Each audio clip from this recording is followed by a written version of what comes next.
മലയാളികളുടെയും മലയാളത്തിൻ്റെയും Indian സിനിമയുടെയും അഭിമാനമാണ് നമ്മുടെ സ്വന്തം ലാലേട്ടൻ.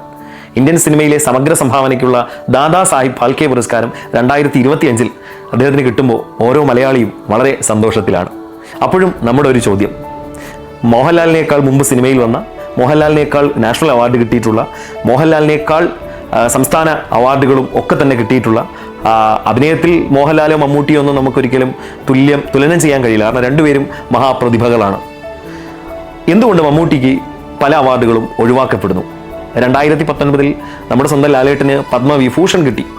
പക്ഷേ എന്നിട്ടും എന്തുകൊണ്ട് മമ്മൂട്ടിക്ക് പത്മവിഭൂഷൺ കിട്ടിയിട്ടില്ല? 98 മമ്മൂട്ടിക്ക് പത്മശ്രീ കിട്ടി, 2001 മോഹൻലാലിന് പത്മശ്രീ കിട്ടി.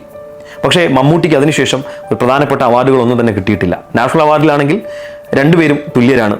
സംസ്ഥാന അവാർഡുകളാണെങ്കിൽ മമ്മൂട്ടിയേക്കാൾ ഒന്നോ രണ്ടോ അവാർഡ് മോഹൻലാൽ അധികം വാങ്ങിച്ചു കാണും നമ്മൾ കണക്ക് നോക്കുമ്പോൾ. അപ്പോൾ ഇവിടെ ആര് ബെസ്റ്റ് എന്നുള്ളതല്ല, രണ്ടുപേരും മലയാള സിനിമയ്ക്കും ഇന്ത്യൻ സിനിമയ്ക്കും മാറ്റിവെക്കാൻ കഴിയാത്ത അതുല്യ പ്രതിഭകളാണ്.